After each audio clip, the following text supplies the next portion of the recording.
I'm so not tech savvy. I guess that's not even technical, is it? That's simple. Well, that's one of the things that we kind of admit to with two guys tasting is tech is not our strong suit, Man. and but we do know wine, we know some food, we know some, and that's another reason why we're bringing you on Mm-hmm. is um, your expertise. I met you when you were my cigar person, and I don't know if there's anybody more knowledgeable in my circle about cigars than you. Aw, well, thank you. But then when I want to say when we ran into each other sometime last year, I think you mentioned that you were the brand ambassador for Uncle Nearest. Yes. And because our particular platform is not just wine, we're basically trying to um, educate on all of the alcoholic beverages known to man and how they work and how they pair with food. I love it. I love it. Well, I'm glad, Chuck, that you said that it's more than just wine. Love wine, and I'm learning about wine. I'm sitting here tonight, though, sipping on some whiskey. Actually, tonight is the night of my, hey, I'm cheers. with you. Tonight is Brandy. I've got all brandy. right. I don't have whiskey. That's all right. We'll take it. We tonight is the night of my whiskey club meeting.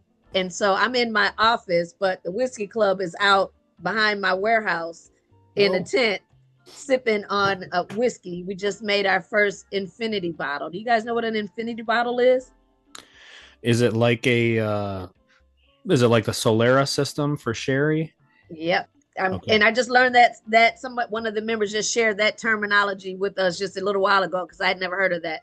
And basically, Chuck, what we're doing, we've asked all of our members to that were attending tonight's meeting to bring a bottle that they have at home that may have a little corner. So at home at my house, I have what I call the corner of corners.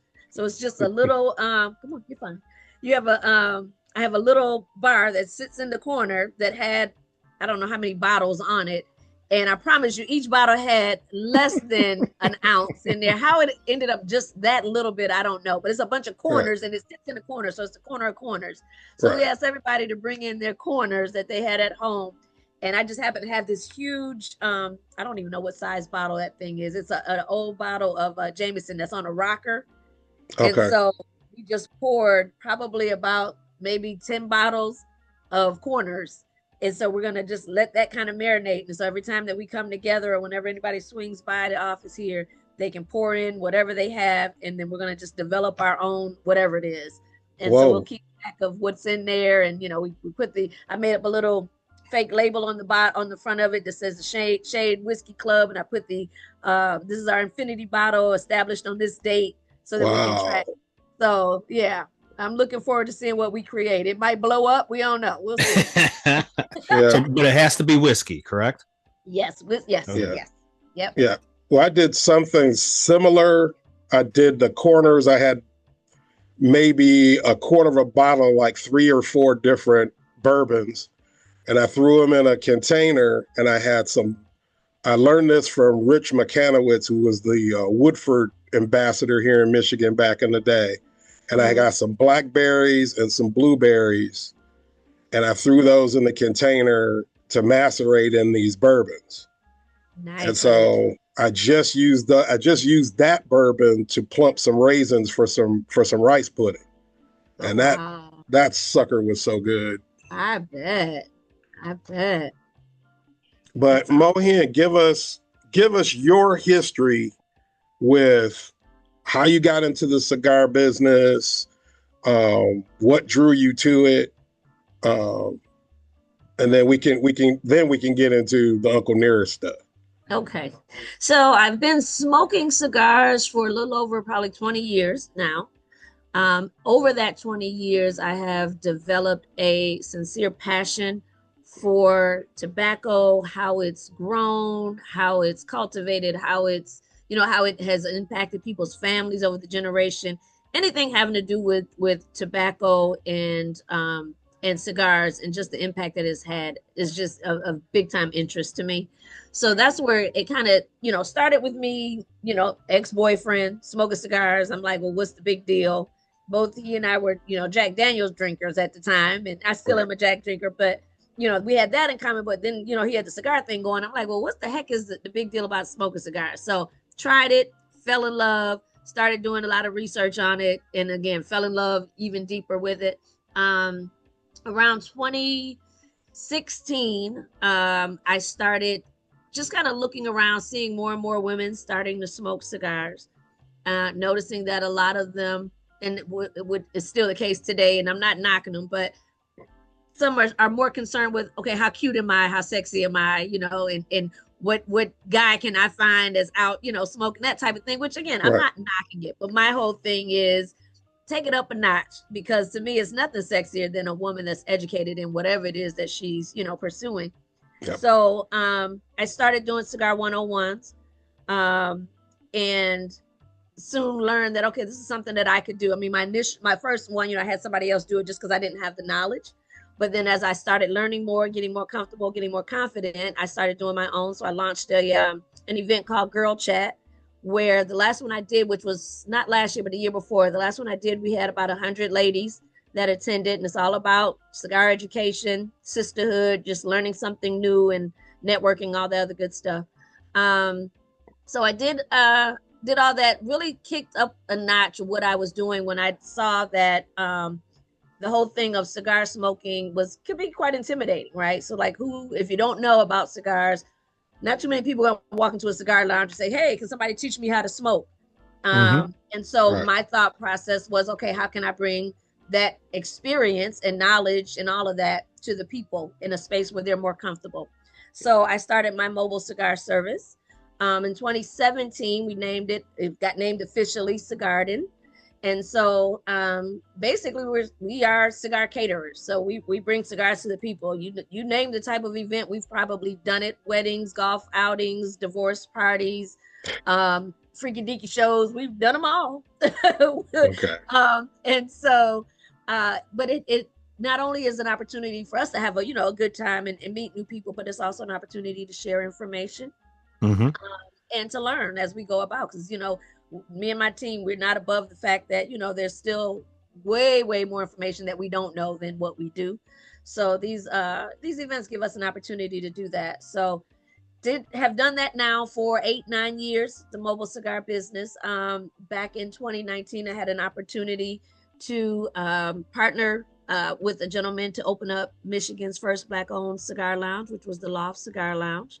So I went into that knowing full well that I wouldn't be there, forever, because it just wasn't my goal to have a lounge. My focus was on the mobile. Hey, Ken.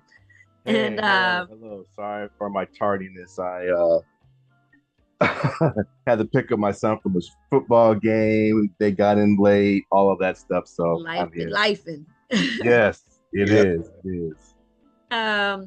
So I was with at the law for about 2.5 years, and super proud of what all we were able to accomplish to get the loft off the ground in that partnership.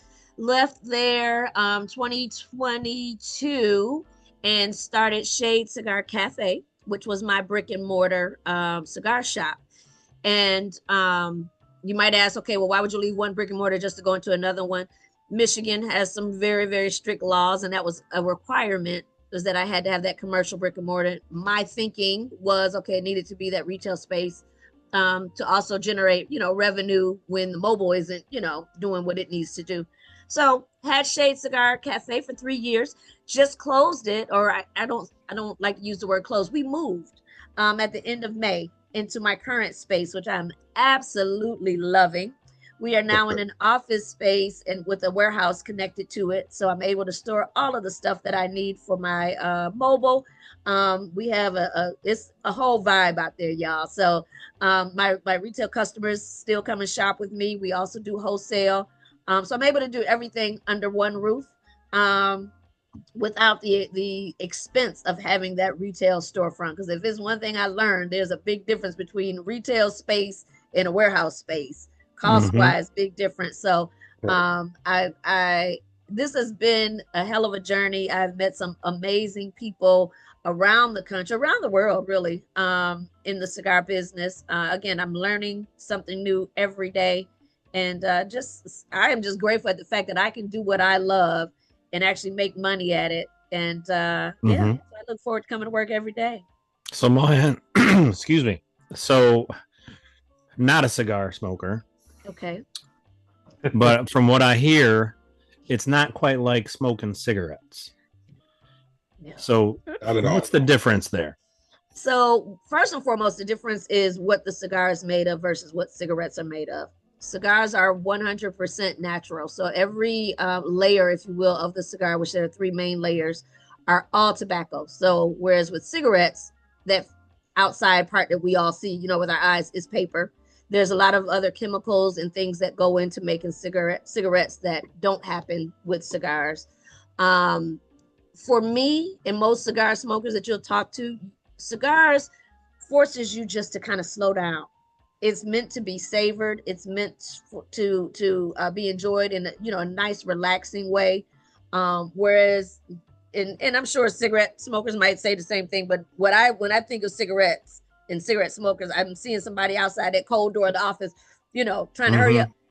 High A cigar anxiety. smoker knows if I can't give this cigar the time that I need to give it, I'm not even going to light it up because it's meant to be savored. And then once you also get into, smoking and your palate develops and you get to a point where you can appreciate the notes in that cigar. So very much like wine, you can appreciate what you're tasting and you want to savor that, right? And so it's that same type of thing. So it's meant to be enjoyed. It's not something, I don't know of one cigar smoker that's just like, addicted, if you will, to smoking cigars. It's truly something that, that they do because it's very relaxing. And so yeah, big difference. I still remember my first Cuban. Did it do you right? Oh, my Lord. I had that and a traditional martini with gin. And that was just freaking amazing. The tobacco, the Cuban, it's just sweet. And oh, Lord Jesus. Yeah. Yeah. And that was over 30 years ago. And I still remember that sucker.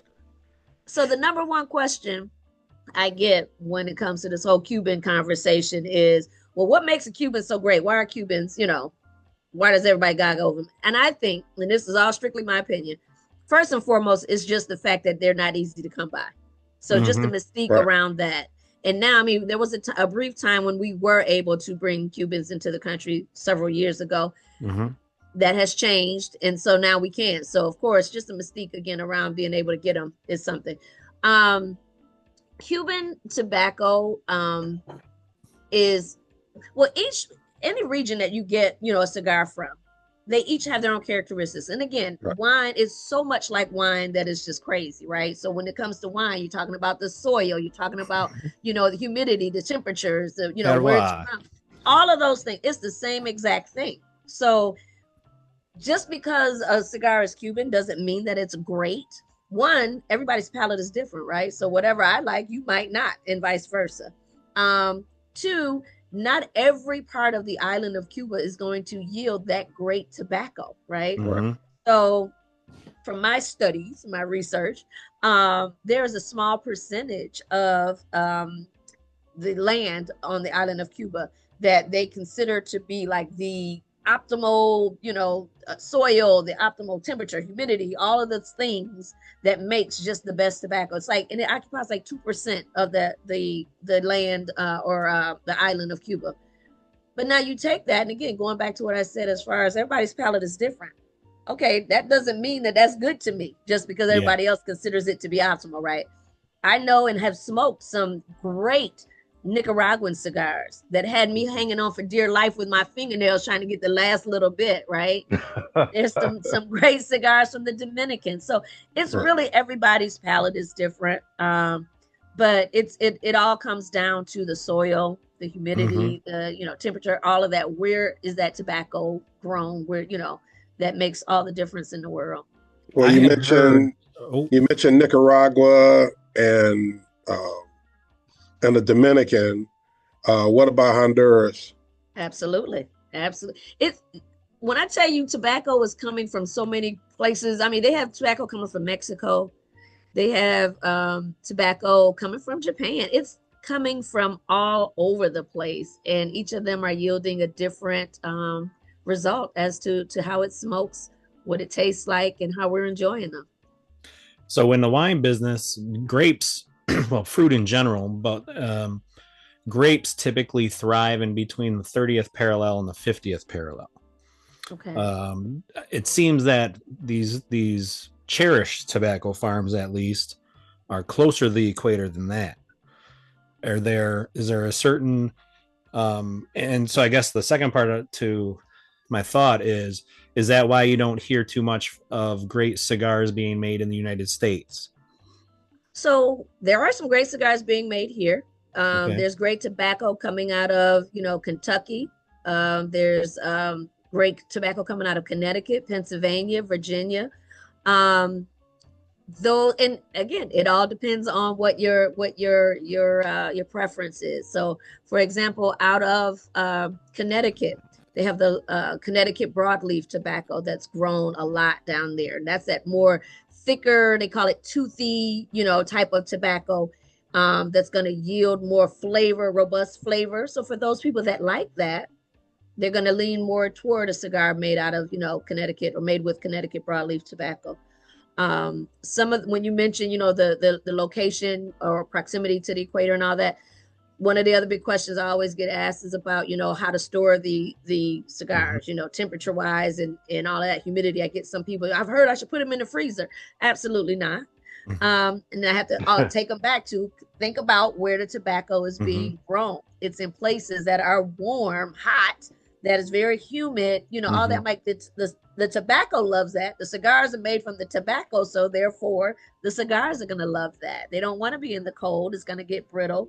Then there's some manufacturers that they do freeze the cigars before they ship them out, and that's done to help to try to get rid of any bugs, which is a natural thing that might, happen with some of the tobacco. But on a regular, once, for those that are at home chilling, trying to store their cigars, don't put those babies in the freezer.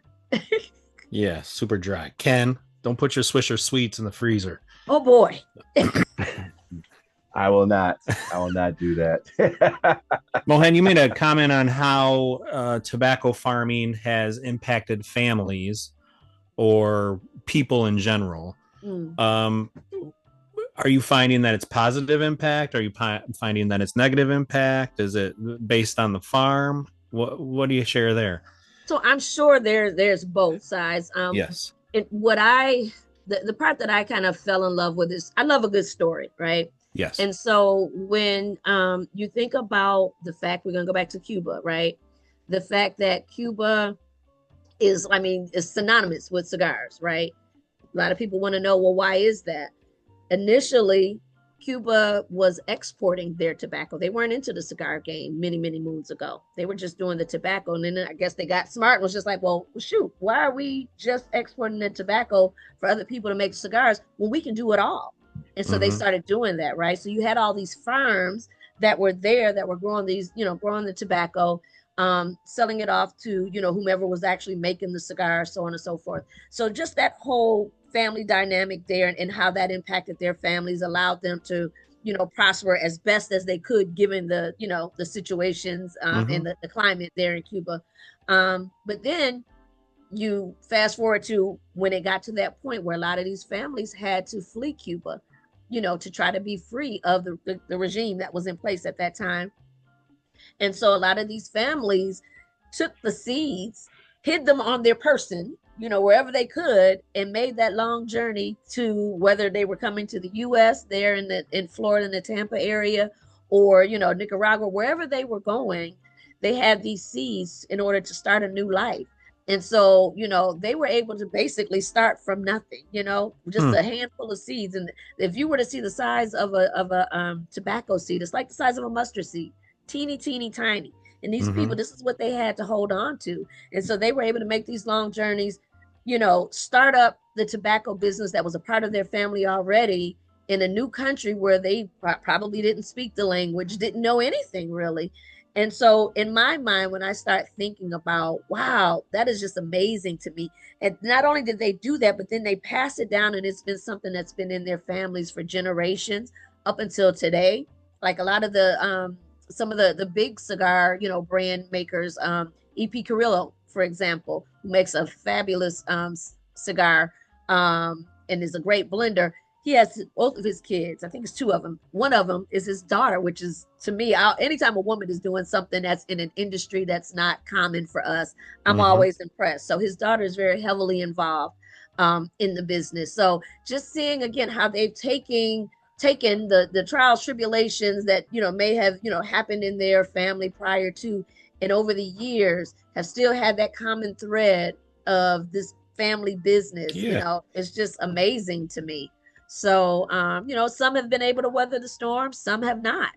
But it's just, again, that story and hearing those stories really, really, they excite me, they intrigue me, and it is very inspirational because I myself am looking with everything that I do. I tell my daughter all the time, this isn't just for me. I'm doing all this to leave a legacy and to Boom. leave her with something that she can always have in the back of her pocket that Mhm. she can, learn to work for herself. Now she's going to Mhm. have her interest in whatever it is that she wants to do.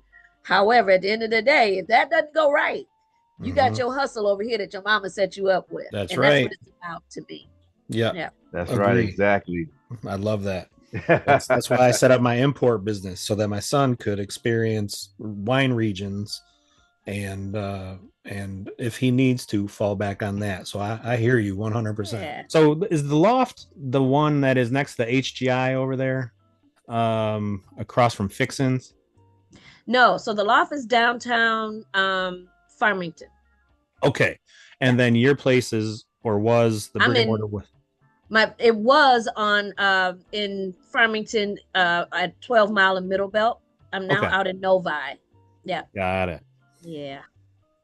Okay. So you're probably closer to the Total Wine than you are the Michigan by the Bottle over there. Yes. I just went to Yeah. Michigan by the Bottle for the first time maybe 3 weeks ago, 4 weeks ago. Okay. Out in is that Royal Oak? There is one in Royal Oak. Oh, they have There's multiple. 3 Okay. locations. We're Oh, going on didn't know that. 4. Okay. And I'll Wow. be at Shelby Township, Royal Oak, and Auburn Hills. Nice. And I'll be down there the first week in October at all 3 of them. So let's connect. Absolutely. Yes, let's do Absolutely. that, Brian. Let's connect. Ken, what brings you to the show tonight? What are you doing here? Well, first, I'm gonna say that I am drinking some wine. I did bring some this time. Um, I have I don't know if you're familiar with I'm sorry, my thing's blurred. It's CK Mondavi and Family Oh yeah. Cabernet 2023.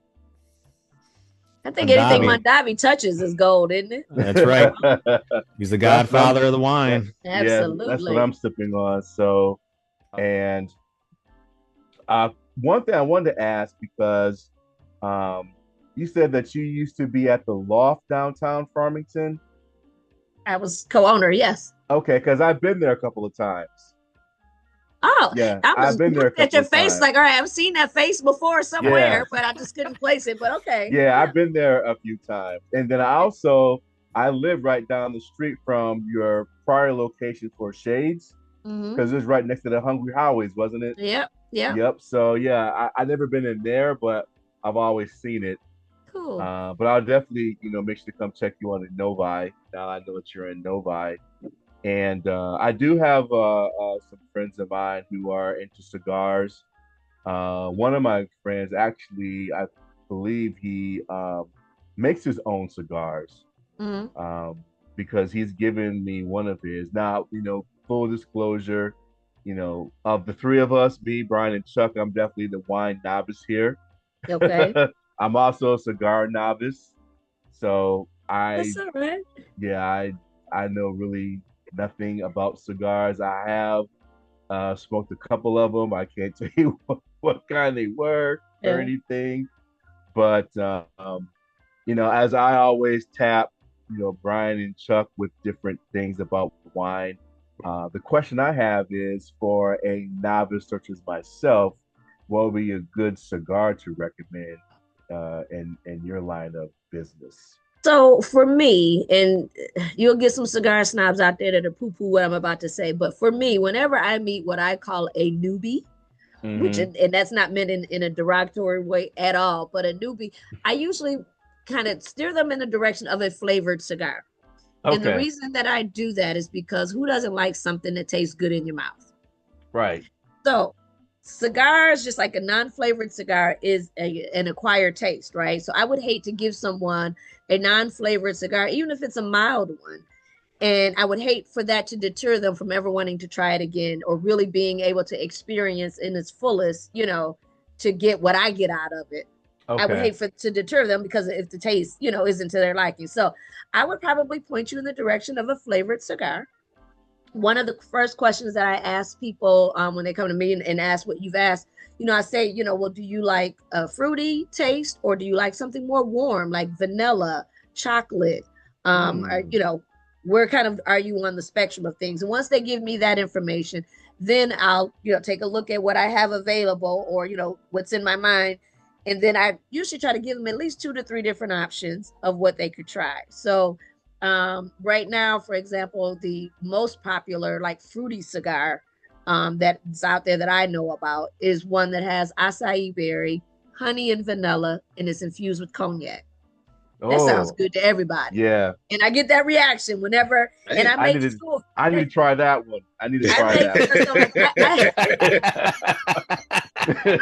I have a team of 8 other people that work with me, so that when we're out doing the mobile events on any given night, we can do up to like 4 events on any given night. It's been Hmm. times I've had this was just a couple weeks ago. We had a team in Howell, we had a team in Frankenmuth, we had a team in Ann Arbor, and I forgot where the fourth one was at. It was somewhere on the toward the east side. But one of the Wow. things that I try to, when I'm training them and telling them how I want us to be represented and how I want us to deliver our service is again, it's painting a story, painting a picture. So not just, oh, here, I got this fruity cigar, try this. No, break down what it is that that's in this cigar, because just the mention of those 4 notes or 4 flavors that I just gave you, all 3 of y'all's eyes was just Boom. like, oh, and it's a great cigar, right? Flip that over to the vanilla side. Yes, we have just straight vanilla cigars, but I have one that's vanilla hazelnut and it's infused with whiskey, Oh, and that it's sounds good phenomenal. too. So I would probably start you off there, and then inevitably, what happens if they stick with me long enough, which most of them usually do, we just slowly elevate, right? So we go Mm. from one that's kind of a full flavored to one that's not so much flavor. Maybe it's not totally infused with flavor. Maybe it just has what they call a sweet cap. So just the Hmm. tip of the cigar is just sweet, but so you're tasting a little bit of the tobacco come through, but you're also getting little hints of whatever that flavoring is. And then we just work our way on down the line. We then move to that non-flavored cigar, but that's very mild. Then we move to a mild to medium, then a medium, so on and so forth until they get to wherever they want to go. And if they, what, stop and say, hey, I just want to stick in this flavor section. This is where I'm at right here. That's fine. And I tell people all the time, don't let anybody try to make you feel less than or make your cigar that you're smoking feel less than because it's flavored. It is still a cigar. Yes. Now, the certain cigars are machine made, they're running them through mass production, Swisher Sweet type things. Then you have those that are handmade. The handmade is what they consider what they call premium cigars. So those are the ones where you have that artisan that is there rolling a cigar, making sure that the veins are as smooth as possible, so on and so forth. Um, so I mean, I tell them, your cigar that you're smoking, that premium cigar, it may be a flavored cigar, but it's a premium cigar. It's still a cigar. Just because they put flavor in it doesn't make it any less than. It just makes it so that you can enjoy it more. So stand on that confidence of, yep, this is what I'm smoking, and what? Yep. That Chuck, what does that remind me of? That whole progression. Yes. What Yes. what does that sound like to you? It sounds like what we've always preached about wine is exactly what you said about cigars, which is, you like what you like. We want Yeah, you, yeah, you're going to experiment once you get in it. exactly. And when you experiment, you're either going to like the experiment or you're not going to like the experiment. But bottom line is you want to keep doing what you're doing, keep elevating, but basically, because you know my tagline has always been drink what you like. So I know your tagline is smoke what you like. What you like. Absolutely.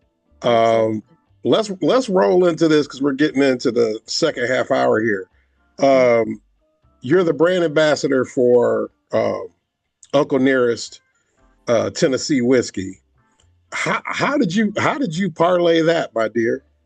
Yes.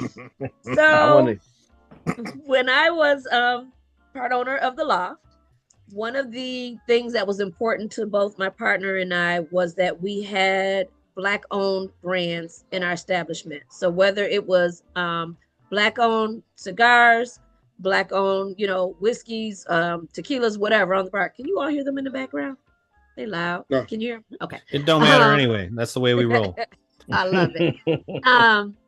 So when we learned about Uncle Nearest, we immediately was like, all right, this is really, really cool. We wanted to learn more about it. And so the person who was over like this region, and I don't know how many states she had under her belt at the time, but she, I was introduced to her. Actually, I think somebody told her about me because she wanted to do some type of cigar in Uncle Nearest event. So we met, we talked, we ended up forming a great friendship. We of course brought in Uncle Nearest. We did events, there at the lounge, Uncle Nearest tasting events. And then after I left the loft, she ended up, and we kept in touch all the time, but just on one of our conversations, she's just like, hey, Mo, I need a brand ambassador there in Michigan, because at the time she was living in Ohio. And so she was having to come up here, come over to Michigan whenever there was any type of an event. And it was just crazy. So she's like, I need somebody that's there. She said, I see how you do your mobile business. I know how you, operated at the loft, but she's like, I see how you do your mobile business. I know you're about your business. I need somebody that is going to, do our brand well and, can represent in the same way that you do your business. And so initially I said, no. I'm like, no, I'm focused on building my business, and I mean, like I said, I had always drank, Jack Daniels since I was 13. Don't tell my mom, but I've been a Jack Daniels drinker for quite some time, but wasn't, well-versed. And I'm still learning when it comes to this whiskey thing. I wouldn't claim to know everything by any stretch of the imagination, but, so initially I'm just like, no, I like whiskey, but I'm not into it, like that. And plus, again, I'm focused on trying to build my business. So I turned her down. And so she was just like, okay. And so she went about my way on another, I don't even know what the stretch of time was in between the two, but she came back at me. And at that time I could hear, I won't call it desperation, but it was close to that in her voice of just needing to find somebody that she could trust. And I know she could have found anybody that could have done it, but she needed to find somebody that she could trust that would do a really good job. And so in talking with her, I could hear my friend. And that's when I put on the friend hat at that point. I'm like, I could hear the struggle in my friend's voice. Mm-hmm. So I'm like, okay, girl. I'm like, I will, I'll give it a shot. We'll see, how it goes.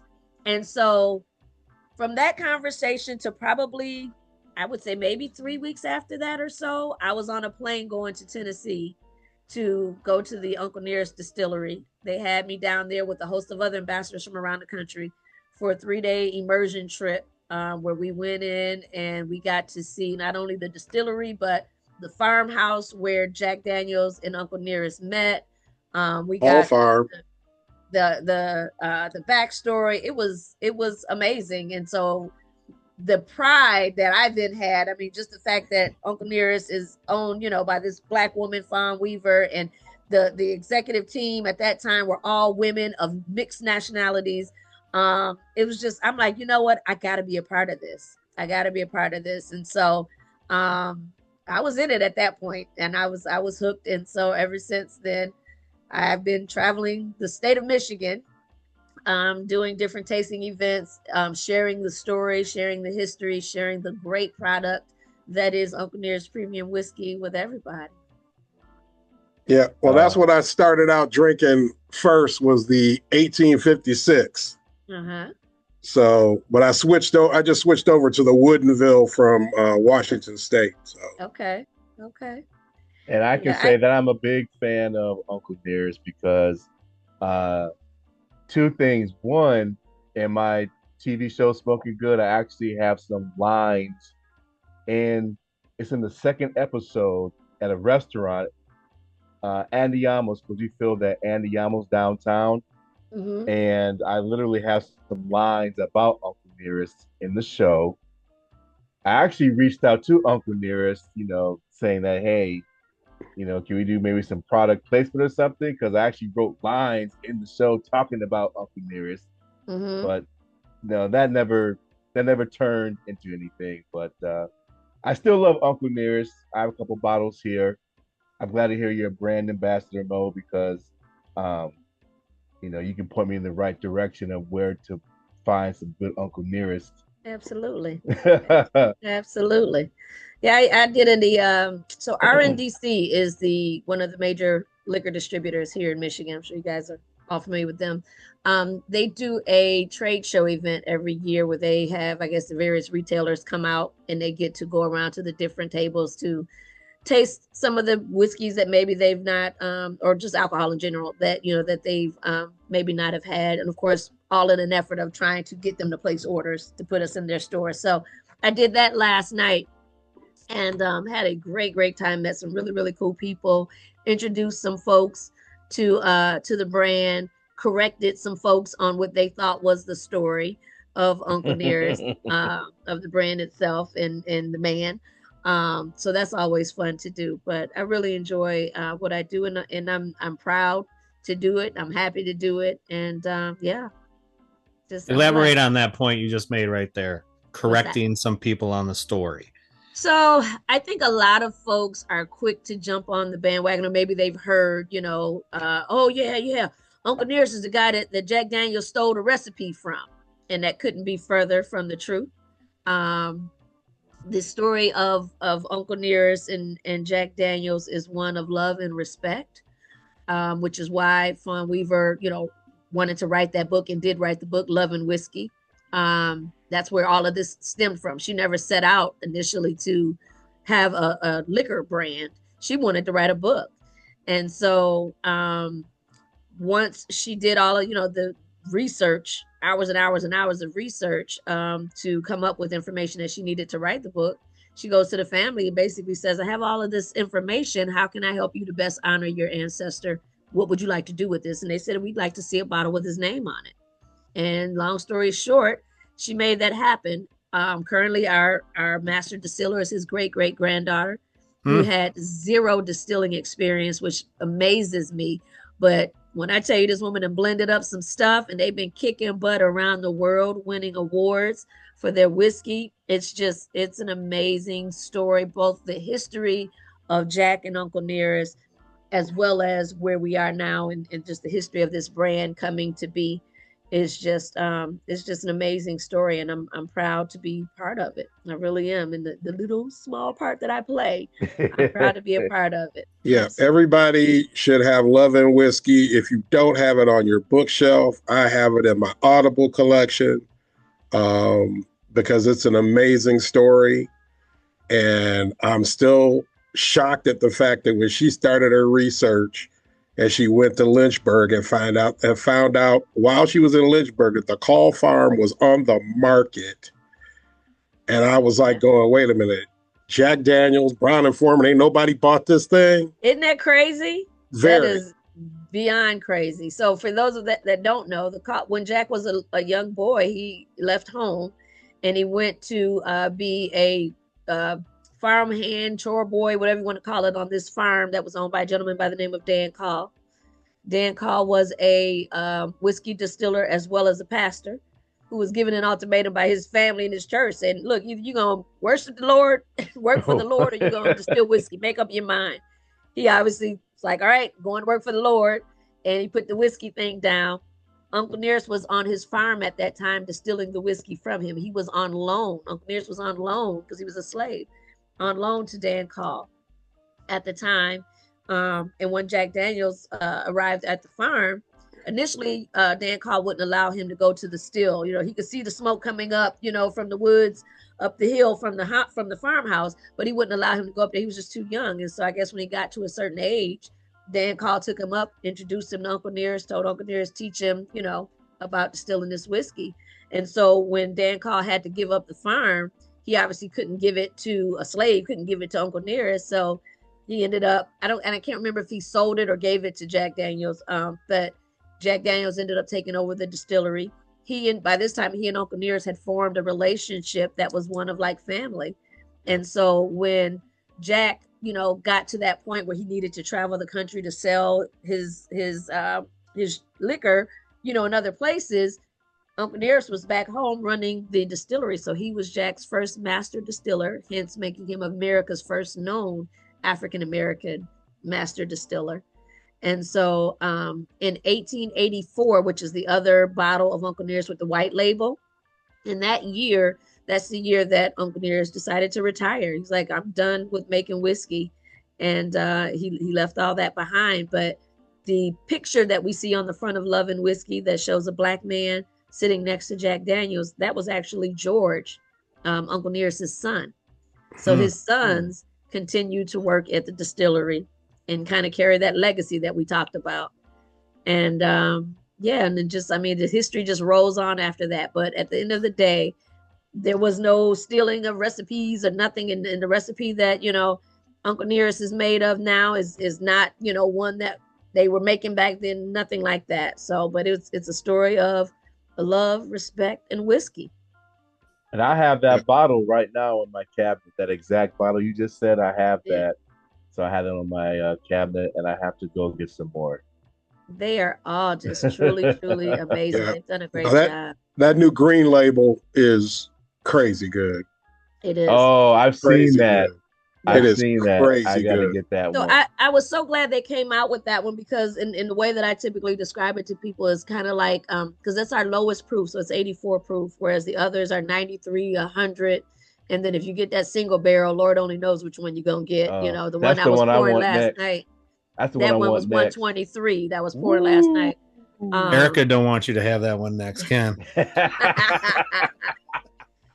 But yeah, the green label, Nearest Green, is 84, so it's our lowest proof. But it's more that entry level, you know, for those that aren't, you know, going for the more robust and, you know, bold flavors of whiskey.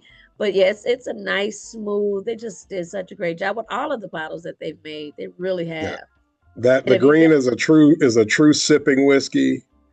But you can literally, it's so smooth, you can down that. The 100 proof and the 90 proof, you gotta hold on to that one. It's so funny because I get people to come up to my tasting table and they throw it back, and I try, like, they do it before I tell them, hey, just wait, take your time. But then they're like, oh my God, this is hot, it's burning. Well, what do you think?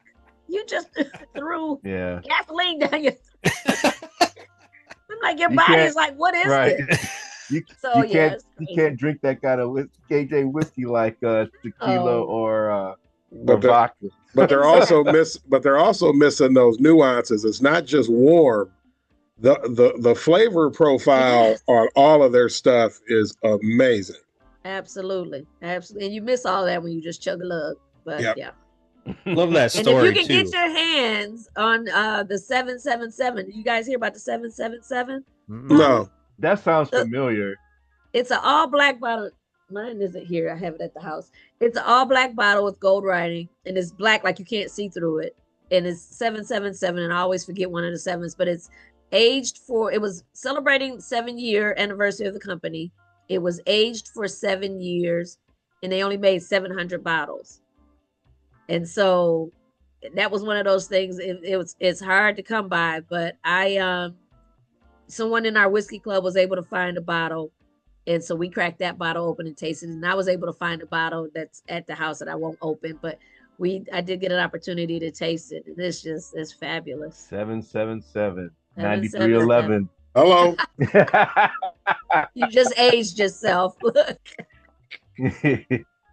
I think that story is beautiful. So thanks for sharing it with us, Moe Hen. I think that's like that's the epitome of what we want to do here on this show, is just kind of take adult beverages out of this negative light that it's been sporting for the past several years, and remind people of the communities that are built over this social pleasure, right? And stories are made, memories are made, what have you. So, and that really contributes a lot to it. Let's think of a great glass of wine, a great cigar, a great plate, and then a great brandy or a great whiskey. And what problems could we solve over that situation? Man, right. There's a hell of a bunch of problems we can solve right now if you want to do it, but right. and to be perfectly honest, that's what this community, that's what we're building this community on, is the fact that if we all realize, and I said a long time ago, the world is so very small, and when you break us all down, we all have amazing memories of sitting around a table with friends and family, breaking bread, drinking a little something, and just having a good time, but being able to debate peacefully. Yep. Because you got that good food and that good drink. Yep. We need to get back to that, because I'm just going to point this out. A whole lot of stuff has happened over the last 8 or 9 months with this new presidency. But the one thing that I've noticed, there has not been one state dinner. Correct me if I'm wrong. And that's what diplomacy in the United States was always built upon. Getting heads of state to go to the White House, have a meal, possibly bring in a wine from Oregon, Michigan, California, and pour it for the dignitaries from out of state and talk and try and work out some issues. We are not there with this particular group of people. Yeah. So I think we need to establish that amongst ourselves in our little pockets. And I think that's what Brian and I are really trying to do, is just create these little pockets of community again and say, hey, this is how we're going to resolve issues. Yeah. I think that's one of the things in the cigar community that we talk about a lot, as far as, the cigar being a great equalizer. So like when you sit down with someone, if you're at a lounge somewhere and you meet a new stranger or whatever, and you're having a conversation, it's like as long as you have that cigar in common, it helps you to find your other commonalities. And you're right. That's kind of where I wish we could be now. When I'm out doing the tastings, even, with the one last night, I meet all different kind of people. A lot of them at events like that in particular are business owners, very wealthy business owners. So they have an arrogance about them. They have a cockiness, but not all, but some. I get quite a few of them. But what I love is when they come to that table and I'm able to, and as long as they're open to listening. And I think the way that I do what I do, and I do the same thing with my cigar business, is try to make a person feel welcome right off at the onset. Before any words come out of my mouth, it starts with a smile. I had a guy last night, he was standing there talking to his buddies, and he happened to glance over at me, and I just smiled, and he walked away from them. He's like, screw them. He was like, you just gave me the nicest smile ever. I don't care what they're talking about. I'm coming to talk to you. Tell me about your whiskey. And that started our conversation. And so, but just being able to, discuss, a good cigar, good whiskey, that can apply to anything, but to find that commonality and the pleasantness, if you will, of it, is just always something I think we all need in our life. This world needs right now. Sure. Hear, hear. Yes. Cheers. Nastarovia. Okay, we're pushing 9 o'clock. I don't want to keep everybody out here too late, but Mo, thank you so much. Yes. And we're gonna reach out to you, because hopefully we can do something with your wine club, but also because we're going to start filming and going to various locations, and we would love to come out to your warehouse, please, and film. And I'm thinking Cigarden, Chuck. I don't know about a warehouse. Warehouse doesn't sound sexy. My warehouse is sexy, Brian. No. You don't, Brian. My warehouse Brian, is sexy, Brian. Brian, you don't know Mo. She gonna swing that sucker out. Okay. Absolutely. Yeah. So no, definitely, I would love for you guys to come here, film. Just come. We can just sit and sip wine and smoke us some cigars. Cool. I would love that. I second that. Hey, Moe Hen, for the people that will be watching this, we'll be cutting this up and put it on YouTube and some other socials. Where can they contact you for your Cigarden if they were interested? So our website is www.cigardendetroit.com. I am on Facebook at Cigarden and on Instagram at Cigarden Detroit. And that Cigarden is Cigarden, all one word, Cigarden. So Cigarden Detroit on Instagram. And if you old school, want to pick up the phone, 248-890-2940. I'm always down to chat about cigars, wine, whiskey with anybody. So absolutely. All right. And Mo, you said that you're in you moved to Novi. Where at in Novi? 10 Mile and Novi Road, near that intersection.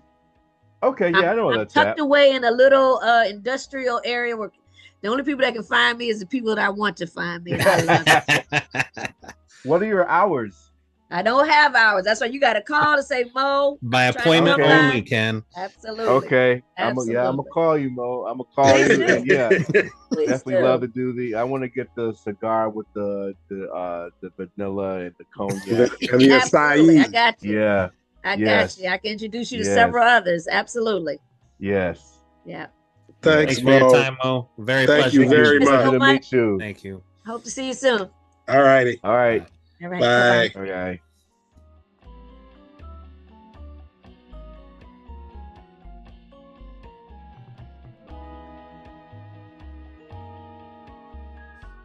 So what do y'all think, dudes? Well, Awesome. I like that one. I mean, it's a good thing this is all recorded because if we were live, Ken's going to be late. Well, no, Ken is just doing what I did at a couple of meetings where I was always late. So somebody got to be late. Hey, I brought some wine though this time. Yeah, there you go. Hey,